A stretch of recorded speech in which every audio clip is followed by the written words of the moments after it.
Hey, everybody, this is Pastor Weber. I'm so excited to be with you on this journey through the 8 days of Easter week, from Palm Sunday to Easter Sunday. Today is day 3, it is Tuesday, and we are celebrating faith and miracles because on this day, Jesus and his disciples were heading back toward Jerusalem, and he gives them a discourse on faith in Mark chapter 11. Listen to what he says. Jesus told his disciples, have faith in God. And then he begins to talk about the power of your faith and the power of proclaiming and the power of speech. And he talks to them about mountains in their lives and that have no power over us if we will speak to those things in our lives and believe and not doubt in our heart.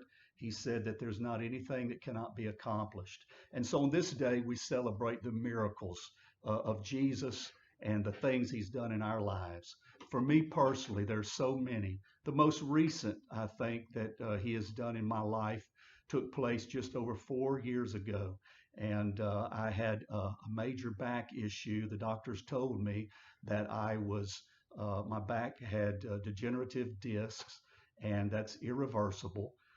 They tried to tell me that they could treat me in certain ways. My symptoms had gotten very bad for 3 or 4 months. It was a sudden decline in my back issues, and it got to the place where I could not even stand for probably 5 to 8 minutes without having excruciating pain. I can remember coming off the platform after preaching, and I was afraid to sit down because anytime I'd bend my back, all of a sudden I would have this excruciating pain, and it would get stuck like that. And I called it my back going out. And those who have back trouble, you understand what I'm talking about. But my back would go out, and I even remember some young men trying to help me straighten up on the front row after preaching because of being in severe pain. I remember I was afraid to get in and out of a vehicle because that's when my back would go out, or any physical activity. I remember just sneezing. It brought fear to me because sneezing would make my back go out and be in terrible pain. So I could not stand for more than 5 to 8 minutes at a time. That means my life totally changed. We were planning vacation with the kids. For the first time, we were going to take our grandkids to Disney World, and we had to cancel that. There was no way I could stand for a vacation. I had to get out of the pulpit temporarily to figure this out. And during that time, I remember what my pastor said. Brother Mangan told me and told us many times over the years that I was under the ministry there in POA as a child. He said, when the devil turns up the heat, you turn up prayer. And so I began to go into different levels of prayer and add a different amount of time of prayer each day. And it kept my faith up, and it kept me in a place where I was believing God was just going to take care of this somehow. I had many people pray for me. I remember at district conference, I was asked to preach. Brother Cox told me that he would like for me to preach on church growth. And I told him, I said, Brother Cox, I don't think I can do that. I can only stand for about 5 minutes before I have this pain. And I remember him telling me, well, just give us what you got. And so for about 5 to 7 minutes, I stood up at district conference and I preached everything I had about church growth and about revival and what God was going to do. And then I remember the men gathering around me, and pastors and leaders began to pray for me. And I went out to get in my car, and as I bent over to get in my car, my back went out in excruciating pain. I had to stretch out and make sure that I could stretch my back out so that pain would at least recede for a little bit. Well, I went to the doctors, and the doctors told me that they could try to inject my spine with different things that would be able maybe to reduce the pain. We tried 3 sets of those types of injections, and none of them worked. It was kind of a letdown, thinking that maybe this would keep me from having some type of surgery. I really didn't know what else to do. The doctor says we have no other options. He says your next step uh, is to go ahead and have surgery, and even surgery is not guaranteed.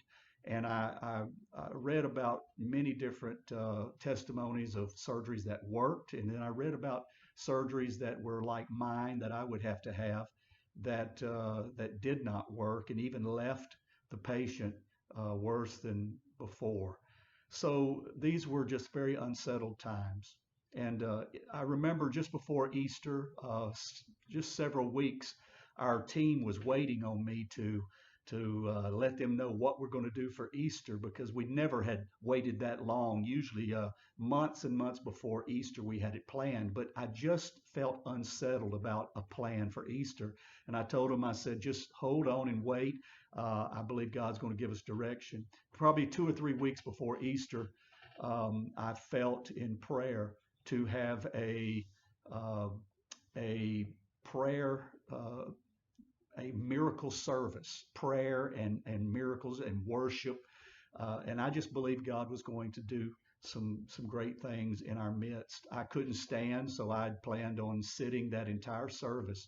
We had an evangelist pastor that that came to be with us. We rented uh, the student union at our local college here. And because all of our people could not fit into our building, so we rented a big space and had big plans. Our choir sang, and then the evangelist got up and he said, "I would like to have a prayer line." He just said a few words of faith, and then we commenced to about a 2 hour prayer line on Easter Sunday. People came through the prayer line, and I was sitting in a chair. The first person they prayed for was me. I was sitting in a chair, kind of a stool, a higher chair. I was ready. I was in the prayer line going to lay hands on people, and they all came in and began to pray for me first. I, I wish I could tell you I felt this warm oil flow over my body, or I felt, the presence of God in a very powerful way. I did feel the presence of God, but it was not anything different as far as a healing presence or anything like that. So the people began to come, our members and our guests began to come through the line. We began to pray for them. The Holy Ghost fell in a great way. People began to receive the Holy Ghost. We had people receive miracles. We had people receive divine words from the Lord, prophecy, prophetic things took place in that wonderful prayer meeting and prayer line. And then church was over and we went home. The next morning, I got up, didn't feel any different. Um, I told my grandson he wanted to, I said, "Where do you want to go?" He wanted to go to Toys R Us. So I told him, I said, "Okay, we're going to Toys R Us, but you've got about 5 to 8 minutes to find what you want, and then we're going to get out of there." And sure enough, he ran back and forth in Toys R Us, and I kind of stood in the middle of the store watching him go back and forth. Then he called me over and said that I have picked out these items, and he's placed the items all along the floor to help him pick out the one item that he wanted. And so I was helping him pick out that one item, and all of a sudden I realized I looked at my watch, and I had been standing up for 15 minutes. And I began to worry, thinking, "Oh no, my back is surely going to go out right now." And I remember standing there thinking, "Hold on a minute. I don't feel any pain in my back." And so I began to walk around. I began to bend over, stretch, doing the things that I had not been able to do, and there was no pain. That was the day after Easter, 4 years ago. That's why this week is a very special week to me. It's a week where God healed my back. I was able to get right back in the pulpit. No pain for over 4 years now. I've been back to journeying overseas and walking for hours at a time, doing work now that I had not been able to do during that time. God literally healed my back. And for these things, I rejoice and I'm thankful for Miracle Tuesday. And we're celebrating that God will pour out his miracle power on you. And that miracle power will meet the need in your life. God bless you. We love you. And we celebrate Jesus.